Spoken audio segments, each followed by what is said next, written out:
Hello student, welcome to youth आई10 academy. My self is BP Singh और मैं पढ़ा रहा था आपको फिजिक्स। स्टूडेंट, पिछले वीडियो में हम लोगों ने एवरेज स्पीड को अच्छे से कंप्लीट किया था, थियोरेटिकल भी फिजिकल फील भी किया था कि एवरेज स्पीड क्या होती है, क्यों हमको नीड हुई, ठीक है ना। और उससे थियोरेटिकल पार्ट को कवर करने के बाद हमने न्यूमेरिकल भी कंप्लीट किए थे, किस तरीके से क्वेश्चन नीट में जेईई मेंस में पूछता है, ठीक है। तो इससे आगे हम चलते हैं। उसके बाद इस वीडियो में हम लोग एक मोस्ट इंपॉर्टेंट टॉपिक पे बात करेंगे, ठीक है ना, इंस्टेंटेनियस स्पीड, जो कि most of the student confusing topic रहता है, ठीक है ना। तो इस पर बात करेंगे। मेनली जनरली मैं आपको बता दूं कि ये वीडियो और आगे की 2 वीडियो, ये 3 वीडियो आपके लिए बहुत ज़्यादा हेल्पफुल तो सारी वीडियो हैं, लेकिन आगे की ये 2 वीडियो और भी ज़्यादा इंपॉर्टेंट हैं आपके लिए, क्योंकि इनमें मैं प्रत्येक वीडियो में एक मोस्ट इंपॉर्टेंट कॉन्सेप्ट कराऊंगा, ठीक है ना। इस वीडियो में हम इंस्टेंटेनियस स्पीड के बारे में समझेंगे, उसको फील करेंगे कि एक्चुअल में होता क्या है, ठीक है ना। उसके बाद नेक्स्ट वीडियो में हम लोग, अगली वीडियो में हम कवर करेंगे कि जो इंटीग्रेशन क्या होता है और उस इंटीग्रेशन की फिजिक्स में मुझे ज़रूरत क्यों पड़ी, ठीक है ना। उसके बाद थर्ड वाली वीडियो में हम कवर करेंगे कि जो डिफरेंशिएशन क्या होता है, मैथमेटिक्स के टर्म है, जो डिफरेंशिएशन होता क्या है और उसमें फिजिक्स में मुझे ज़रूरत क्यों पड़ी। इन सबको हम एक एक कॉन्सेप्ट को पकड़ के एक एक एग्जाम्पल लेके अच्छे से कवर करेंगे, ठीक है ना। तो कंटिन्यूसली बनाए रखिए, इन तीनों वीडियो में आप फोकस बना के रखिए, मिस ना कीजिएगा, ठीक है ना। और नेक्स्ट थिंग ये है कि किसी भी स्टूडेंट को ऐसा लग रहा है कि हम लोग बहुत स्लो चल रहे हैं, ठीक है ना, तो ऐसा नहीं है बच्चा। कि जैसे अभी हमारा फोकस क्या है कि मेरा पर्पज है आपको फिजिक्स से रूबरू कराना, ठीक है ना। कि जिस फिजिक्स को आप डिफिकल्ट समझते हो, एक्चुअल में डिफिकल्ट है नहीं, वो पढ़ने का तरीका भी डिफरेंट हो सकता है, ठीक है ना। तो अभी मेरा मतलब है आपको कॉन्सेप्ट डेवलप करना, जिसके जरिए आप फिजिक्स पढ़ सकते हो, जिसके जरिए आपको फिजिक्स इजी लगेगी। जैसे जैसे अपने कॉन्सेप्ट डेवलप होते जाएंगे, नंबर ऑफ कॉन्सेप्ट इंक्रीज होते जाएंगे, उसके हिसाब से ऑटोमेटिकली हम लोगों की अपने आप ही स्पीड बढ़ जाएगी, ठीक है ना। तो अभी कॉन्सेप्ट पर फोकस कीजिए। मैं अभी आपका बेस ऐसे बना रहा हूँ जिससे आपको कभी दूसरी बुक से रेफरेंस लेके या किसी और टीचर की जरूरत ही ना पड़े, ठीक है। तो कंटिन्यूसली बनाए रखिए, पेशेंस रखिए, ठीक है ना। हम अच्छे से फिजिक्स को कवर करेंगे। तो अगली जो थर्ड टाइप का अपना नेक्स्ट टाइप था अपना स्पीड में, इंस्टेंटेनियस स्पीड।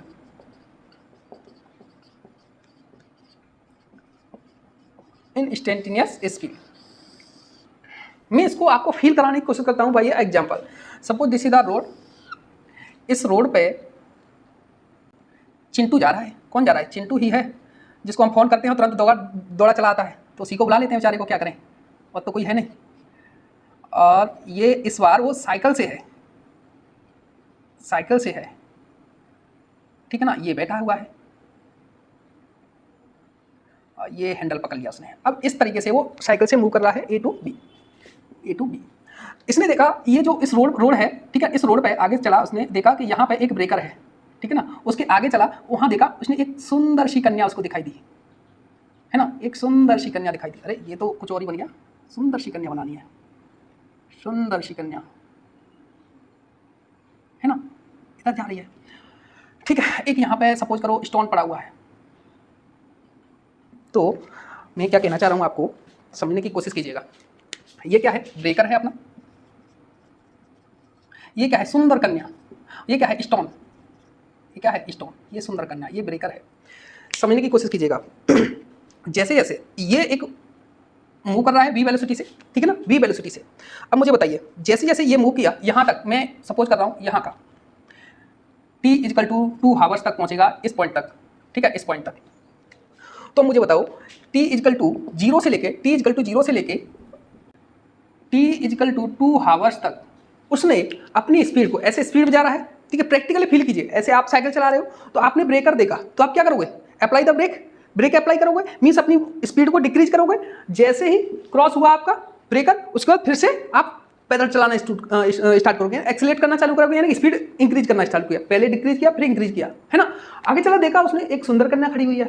अरे यार, लेकिन सुंदर कन्या खड़ी है, आप लोग, लेकिन जो चिंटू है आपका, ये कौन है? चिंटू है, समझदार लड़का है, चिंटू है, आप जैसा नहीं है जो वहीं साइकिल रोक के खड़ के बैठ जाए, पहले तो सुंदर कन्या कोई देख ले, है ना। लेकिन वो समझदार लड़का है, उसने क्या कहा, मुझे दोनों को बैलेंस करना है, मुझे आगे जाना भी है और सुंदर कन्या का भी आनंद ले लेता हूँ, है ना। तो उसने क्या किया, थोड़ी सी हल्की सी ब्रेक लगाई, साइकिल स्लो की और उसने सुंदर कन्या को भी दे, आराम से गुजरा। जैसे सुंदर कन्या गुजर गई, फिर क्या किया उसने, फिर से स्पीड चालू कर दी, है ना, बढ़ाना स्पीड। अब जैसे ही आगे गया तो फिर स्टोन देखा उसने, है ना। अब स्टोन देखा, फिर से उसने डिक्रीज किया, अब स्टोन जैसे ही क्रॉस हो गया फिर से इंक्रीज कर दिया, यानी कि कई टाइम्स उसने स्पीड को increase decrease increase decrease increase decrease किया, यानी कि स्पीड को क्या कर रहा है, टाइम टू टाइम वेरी कर रहा है।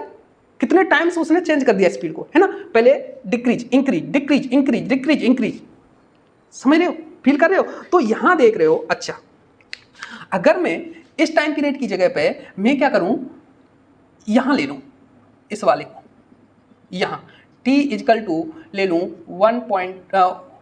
1 हावर्स एंड 30 मिनट, यहां पे ले लूं मैं।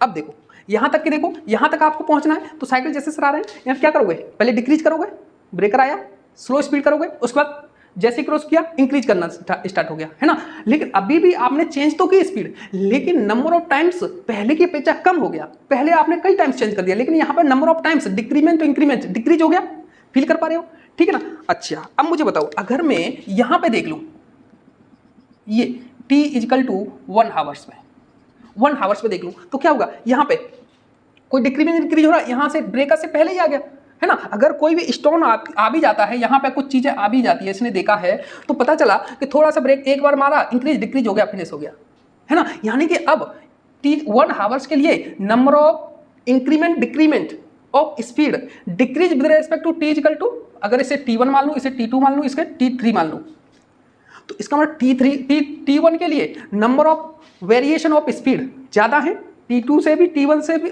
t3 से भी, और t3 के लिए number of variation of speed बहुत ही कम है कंपेयर t2 और t1 के लिए, ठीक है। तो यहां पे लिख सकते हो आप कि नंबर ऑफ वेरिएशन, नंबर यहां लिख दो for t is equal to 0 to t is equal to 1 hour 2 hours, ठीक है, यहां से यहां तक, यानी कि डेल्टा t1 यहां से यहां तक का डेल्टा t1 ले लिया मैंने, ठीक है। तो क्या कर रहा है, number of variation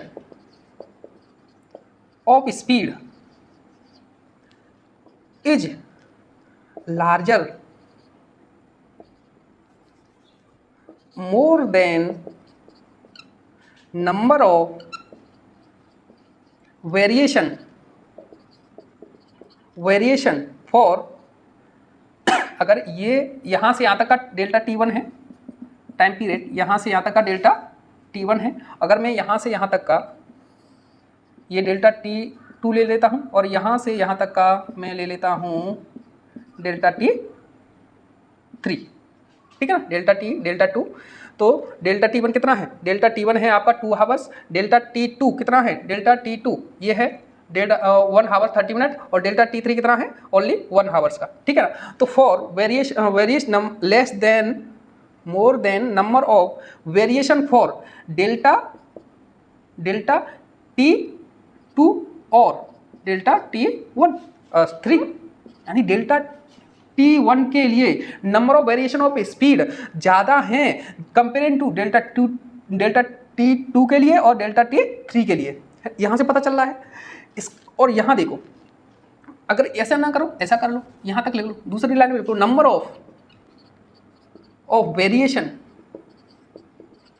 of variation of speed for delta t2 is more than for delta t3 से डेल्टा t2 के लिए नंबर ऑफ वेरिएशन ज़्यादा है। इतना आपने फील किया, समझे भी, ठीक है, प्रैक्टिकल चीज़ है, फील करने की चीज़ है ये, ठीक है ना। तो आपको इतना यहाँ से इतना कॉन्सेप्ट अप्लाई करना है कि जैसे जैसे देखिए यहाँ से डेल्टा t1 कितना था, 2 हावर्स, डेल्टा t1 कितना था, ये कितना है 2 हावर्स, है ना, और डेल्टा t2 कितना है 1 हावर्स और 30 मिनट, है ना, और क्या है ये डेल्टा t 1 हावर्स, है ना। इसका मतलब यहां आप देख सकते हो कि delta t1 greater than delta t2 greater than delta t3।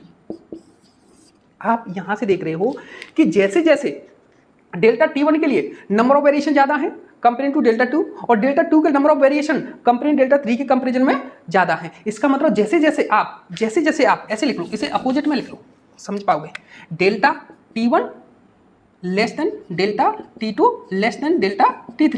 यानी कि जैसे जैसे ये time interval, time period, time period क्या कर रहे हो, डिक्रीज कर रहे हो, 2 hours, 1 hour 30 minute, 1 hours, time period decrease कर रहे हो, वैसे ही number of variation of speed decrease हो रहे हैं। क्लियर हो रहा है कि नहीं? हेंस यहां से लिख सकते हो, hence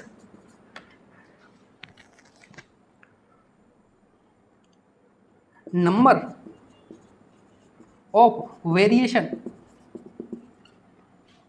of speed decrease with decrement of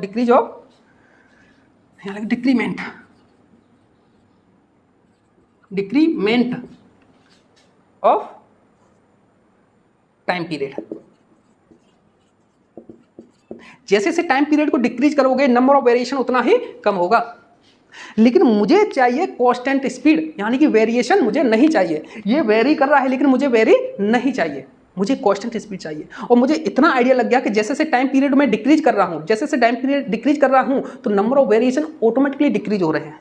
इसका मतलब नंबर ऑफ वेरिएशन मुझे डिक्रीज करना है तो टाइम पीरियड को मुझे डिक्रीज करना पड़ेगा। टाइम पीरियड को जितना ज़्यादा डिक्रीज करूंगा उतने ही नंबर ऑफ वेरिएशन कम हो जाएंगे, उतने ही नंबर ऑफ वेरिएशन कम हो जाएंगे। तो जैसे जैसे मैंने टाइम पीरियड को डिक्रीज किया नंबर ऑफ वेरिएशन कम हो गए। इसी तरीके से अगर मुझे कांस्टेंट स्पीड चाहिए यानी कि वेरिएशन उसका 0 चाहिए तो मुझे टाइम पीरियड बहुत छोटा करना पड़ेगा।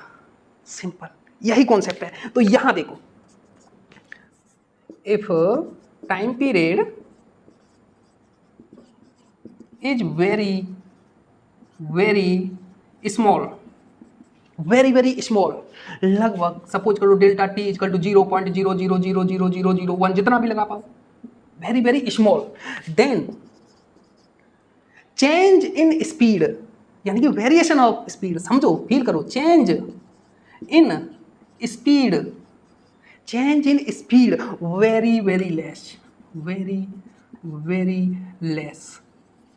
वेरी लेस, बहुत चेंज बहुत कम हो जाएगा, इतना कि चेंज को हम नेगलेक्ट कर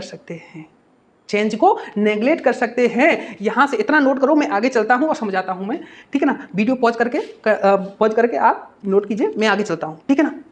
इतना समझ में आया कि जैसे जैसे मैं टाइम पीरियड को डिक्रीज करूंगा नंबर ऑफ वेरिएशन डिक्रीज होंगे, तो नंबर ऑफ वेरिएशन डिक्रीज होंगे। अगर नंबर ऑफ वेरिएशन डिक्रीज होते हुए 0 हो गए, वही तो होती है यूनिफॉर्म वेलोसिटी,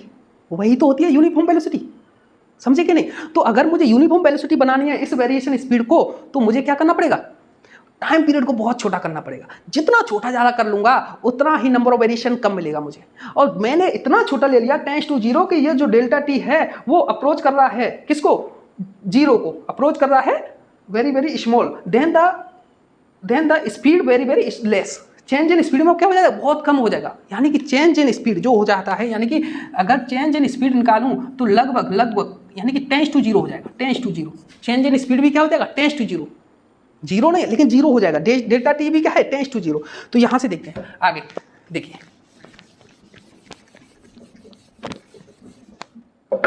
यहां से देखिए, hence if time period is approach to 0 means delta T tends to 0, then change in speed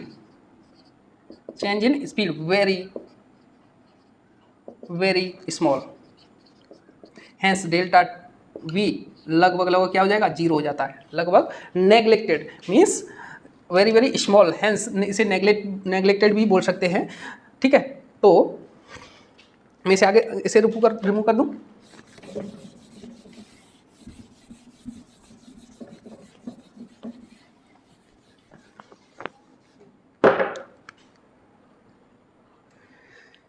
ठीक है, अब देखो, वैसे भी समझो कि जब आप देखते हो ना, जैसे कि आप बाइक चला रहे हो, ठीक है ना, या साइकिल चला रहे हो, तो जैसे ही आपके सामने कुछ भी, जैसे कि बाइक आ गई या कोई ब्रेकर आ गया, जैसे ही आपने देखा तो सडनली कोई सामने आ जाता है ना, तो आपको ब्रेक लगाने में कितना टाइम लगता है, जैसे आप देखोगे, डिटेक्ट करोगे, उसके बाद आपकी आंखें सिग्नल पहुंचेंगी माइंड पे, ठीक है, माइंड आपको ऑर्डर देगा हाथों को ब्रेक लगा देती, उसके बाद ब्रेक हाथों के पास सिग्नल पहुंचा तो उसके बाद ब्रेक लगाओगे आप।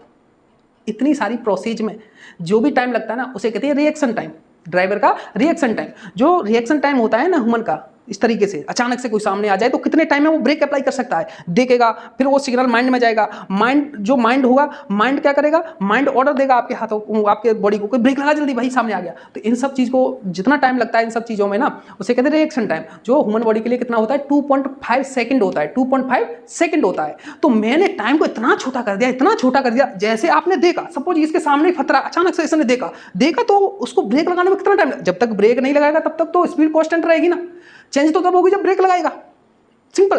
तो जब तक उसने ब्रेक लगाया उसने, तो इस सारे देखने में, फिर जब तक ब्रेक लगाने में कितना टाइम लगता है 2.5 सेकंड रिएक्शन टाइम है ये, ठीक है ना, इतना टाइम लगा इसको। लेकिन हमने तो टाइम कितना ले लिया है 0.00001, बहुत छोटा ले, इससे तो बहुत छोटा ले लिया। इस मतलब इसको पता ही नहीं चल पाया, तब तक पता चला ब्रेक लग ही नहीं पाई, उससे पहले की बात हो रही है ये, यानी कि तब तक वेलोसिटी कैसे रहेगी, कांस्टेंट रहेगी। अब देखो मेरी बात सुनो, अब कॉन्सेप्ट फिनिश हो गया। अब देखो किस तरीके से फिजिक्स में अप्लाई करना है आपको सब। जो ये है, ये वेलोसिटी है, v वेलोसिटी v, ठीक है ना, ये t = 0 से यहाँ जा रहा है, तो इस पे t c और ये t + Δt, ठीक है ना। अब उसने पूछा है कि स्पीड बताओ c से d तक, ये क्या है d तक, ठीक है ना, c से d तक, और ये डिस्टेंस कवर करता है c से d तक डेल x, क्या करता है डेल x, c से d तक डिस्टेंस कितनी है डेल x, यहाँ से यहाँ तक, ठीक है ना। तो आपको पता है कि ये स्पीड जो है वो कैसी है, वेरिएबल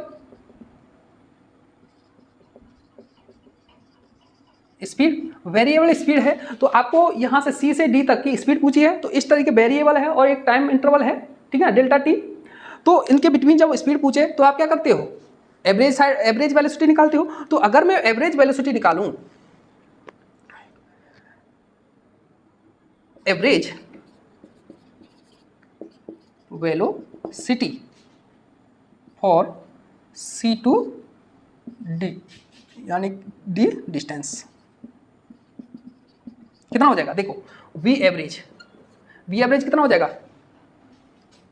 कितना डिस्टेंस कवर किया, डिस्टेंस Δx अपॉन टाइम कितना किया, टाइम यहाँ से यहाँ तक, फाइनल t + Δt और t माइनस होता तो Δt बचेगा, टाइम कितना Δt, कितने टाइम पीरियड में Δt में, this is the average speed. लेकिन जब मुझे इन इंस्टेंटेनियस की बात करनी है, तो उसके लिए Δt कैसा होना चाहिए, 0, Δt कैसा होना चाहिए 0। तो यहीं से कॉन्सेप्ट डेवलप होता है कि if we calculate average speed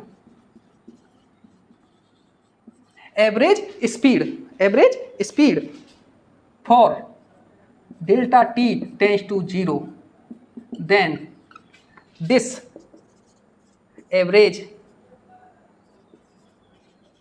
speed become instantaneous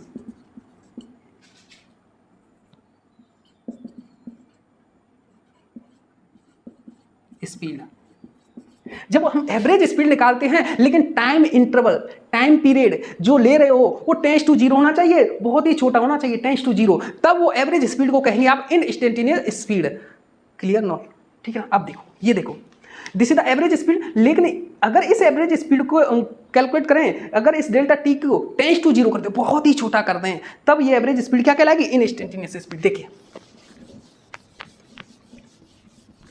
क्या कॉन्सेप्ट है, अगर आप फील कर रहे हो ना, बहुत ही इंजॉय करोगे आपको इसको। देखो V एवरेज चाहिए मुझे, V एवरेज, लेकिन Δt कैसा होना चाहिए, टेंड्स टू 0, तब इसको क्या कहते हैं, V इंस्टेंटेनियस। तो इसे V एवरेज के कैसे निकालोगे, ऐसे लिखो, उसे पलट के लिख लो, लिखने में आसानी होगी। देखो V इंस्टेंटेनियस लिखना है तो क्या कहोगे, V एवरेज ही निकालोगे, लेकिन Δt कैसा होना चाहिए, टेंड्स टू 0 होना चाहिए, ठीक है ना। V एवरेज ही निकालना है, लेकिन Δt कैसा होना चाहिए, 0, टेंड्स टू 0 होना चाहिए, ठीक है ना। तो यहां देखो, एवरेज स्पीड बताओ मुझे, एवरेज स्पीड क्या होती है, Δx/Δt, distance divide by time, लेकिन विद एक कंडीशन, Δt टेंड्स टू 0, यानी कि 0 नहीं है, लेकिन Δt अप्रोच टू 0, अप्रोच कर रहा है जीरो को, जीरो के बहुत ही करीब है, जितना करीब हो पाओ। डेल्टा टी, जैसे डेल्टा टी इक्वल टू 0.0000000 जितना भी हो पाए, tends to zero, equal to not zero नहीं है। इस कंडीशन में आप किसका यूज करते हो? लिमिट का। लिमिट यानी कि डेल्टा टी कैसा है? जीरो है, टेंस टू जीरो है। इसी को क्या कहते हैं? V instantaneous. इसी को क्या कहते हैं? V instantaneous. Limit delta T tends to zero delta X upon delta T, simple. लेकिन इसी को मैंने एक वीडियो बनाया है, किसी को limit delta T tends to zero delta X upon delta T को क्या लिख देते हैं? D X upon D T, D X upon D T. अब ये यहाँ कैसे आया है? ये यहाँ से मैंने ये डेल्टा टी कैसे लिख दिया है, ये आप मेरी जो मैंने पहले से ये कॉन्सेप्ट क्लियर करा दिया है किस तरीके से इस चीज़ को लिखते हैं। बहुत ही इंपॉर्टेंट और इंटरेस्टिंग टॉपिक है। आप प्लीज़ वहाँ पर जाइए, प्लेलिस्ट में जाइएगा। वहाँ पर प्लेलिस्ट में एक प्लेलिस्ट होगी डाउट ऑफ स्टूडेंट। स्टूडेंट के जो डाउट हैं उसमें मैं ऐड करता हूँ, तो इस डाउट नंबर ऑफ 2 वाला होगा इसमें, ठीक है ना। वहाँ पे ये वीडियो क्लियर देखिए, आप अच्छे से क्लियर हो जाएगा। दोबारा से यहाँ टाइम वेस्ट करने का कोई मतलब नहीं है, अदरवाइज वो वीडियो मैंने इसलिए बनाई है, ठीक है ना। अच्छा, यहाँ से समझे?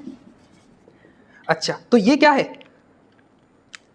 अब मुझे बताओ, यहाँ से समझो, यहाँ से समझो। ये तो आपने सीखा, ये होता है।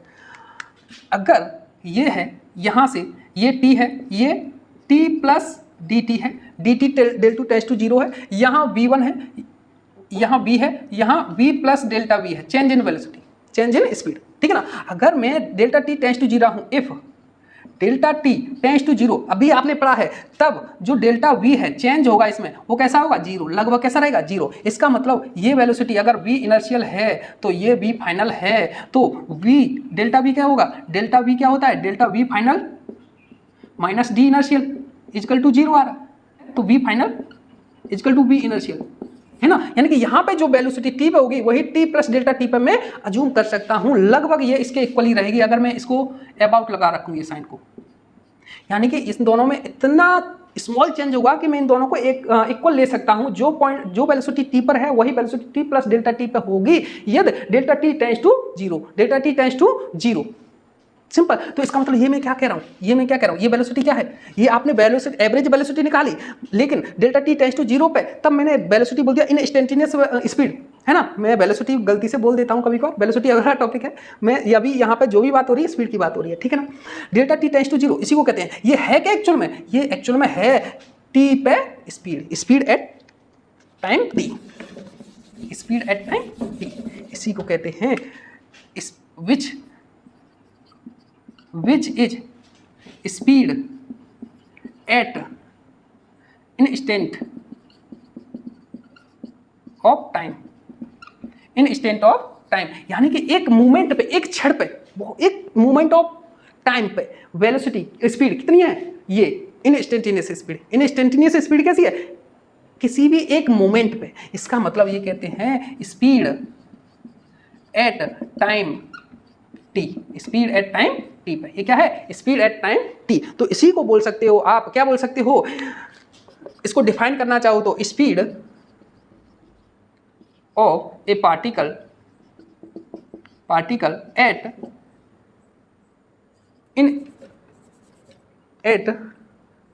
Instant of time.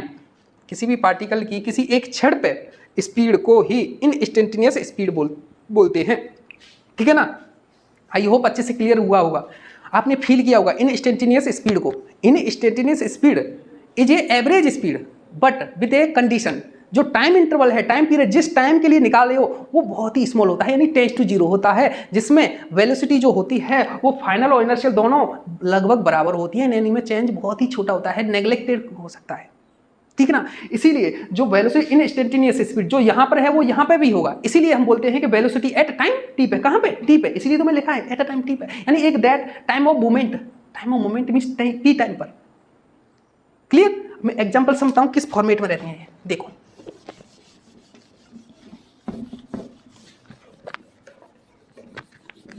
है तो ये एवरेज स्पीड, लेकिन एक कंडीशन है delta T tends to zero. देखिए एग्जाम्पल से, ये पार्टिकल मूव कर रहा है, v is equal to 2t+1, 2t+1 इस तरीके से मूव कर रहा है, ठीक है। वेलोसिटी क्या है, v is equal to 2t, sorry velocity नहीं स्पीड, मैं बार बार गलती से बोल देता हूँ, 2t+1, ठीक है ना। तो अगर मैं कैलकुलेट करना चाहूँ speed at t is equal to 1 second, 1 second पे, 1 सेकेंड में आप पता करो इसका क्या होगा, v कितने time, t is equal to 1 second, तो इसमें वैल्यू पुट कर दो 2 × 1 + 1 यानी कि 2 + 1 यानी कि 3 मीटर पर सेकेंड। क्लियर। अब देखो दूसरा, speed at t is equal to 2 second, 2 second पे कैलकुलेट करूं तो कितना हो जाएगा, यहां से निकालो v t is equal to 2 second पे कितना हो, 2 की वैल्यू पुट करो t की जगह पे, 2 × 2 + 1 कितना होगा, 4 + 1 यानी कि 5 मीटर पर सेकेंड। सिंपल। अच्छा एक बात, दूसरी बात देखो, फील करो, feel speed at t is equal to 2.00001 second पे, इतने पे निकालो। देखो प्रैक्टिकली फील करो, प्रैक्टिकली v कितना हो जाएगा, 2 × 2 की वैल्यू कितना रखूंगा, 2.00000 कितना भी लो, 1 2 3 4 5, 1 2 3 4 5, 1 + 1, इसका निकालो कितना हो जाएगा, ये हो जाएगा आपका 4.0000002 है ना, और +1, तो +1 करेंगे तो यहाँ क्या लिख सकता हूँ मैं, 5 लिख सकता हूँ, इसको सॉल्व करेंगे तो कितना हो जाएगा 5। अब मुझे बताओ, फील करो, जो अभी पढ़ा है उसको फील करो, प्रैक्टिकली देखो, इनमें ये वेलोसिटी क्या है, t इजकल टू 2 सेकेंड पे, और यहाँ पे t इजकल टू 2.00000 यानी कि डेल्टा t, यहाँ के लिए डेल्टा t कितना हो गया, डेल्टा t कितना होगा 0.00001 सेकेंड। अरे चेंज इन वेलोसिटी 2 सेकंड पे इतना है, लेकिन 2.00001 पे यानी डेल्टा t कितना ले लिया मैंने, 0.00001। तब चेंज इन वेलोसिटी कितना निकाला है, चेंज इन वेलोसिटी देखो, चेंज इन वेलोसिटी कितना हो गया, यहाँ है 5, यहाँ है 5.0000002 यानी 0.00002 मीटर पर सेकंड। अब बताओ क्या 5 के रेस्पेक्ट में इसको नेग्लेक्ट नहीं कर सकते क्या, 5 तो बहुत बड़ा हो गया, ये कितना छोटा हो गया। इसीलिए मैं बोल सकता हूं कि यहां से कि जो वेलोसिटी 2 सेकंड पे थी उसको मैं 2.00001 सेकंड पे ले सकता हूं, इन दोनों को इक्वल ले सकता हूं कि नहीं, यही तो अभी देखा है आपने, यानी कि v इक्वल टू 2 सेकंड पे वेलोसिटी आ रही है 5 और v इक्वल टू 2.00001 पे आ रही है 5.00002, तो इसका मतलब मैं ले सकता हूं, यानी कि ये क्या है, नेग्लेक्टेड चेंज। नेग्लेक्टेड चेंज का मतलब मैं बोल रहा हूं v at time t is equal to 2 second पे equal to v is equal to t is equal to 2.0000001 second पे, दोनों इक्वल रहेंगे, लगभग इक्वल ही रहेंगे। यही तो मैंने किया है, अगर t पे मैंने जब फाइंड करना है तो t पे ही तो मैंने इंस्टेंटेनियस वैल्यू निकाली थी, इसीलिए तो मैं बोल रहा था। ठीक है, this is the totally about the instantaneous speed, है ना। ये कितना पे है, 2 सेकंड पर है, कितनी है 5 मीटर पर सेकंड, और ये कितने पर है 2.0000001 सेकंड पे, तो यहाँ कितनी है, ये 5.0000002। अब बताओ क्या ये कितनी है, ये कितना छोटा चेंज हो गया, अगर चेंज निकालूँ तो ये कितना आया है, तो इसे नेग्लेक्ट कर सकता हूँ। तो जो t पे वेलोसिटी होगी तो t प्लस डेल्टा t पे ही क्या होगी, इक्वल रहेगी, क्योंकि अगर 2t सेकंड को t ले रहा हूँ तो ये कितने होगी, t प्लस 0.000 जो आ रहा है वो क्या है, डेल्टा t। सिंपल, यही तो अभी आपके पढ़ा था। तो इस तरीके से अगर वेलोसिटी दे रखी है, अगर टाइम ऑफ मोमेंट पे वेलोसिटी एट, जैसे यहाँ पूछ रहा है speed at t equal to 1 second, तो इन इंस्टेंटेनियस स्पीड है, कैसी है, an instantaneous speed, not average speed.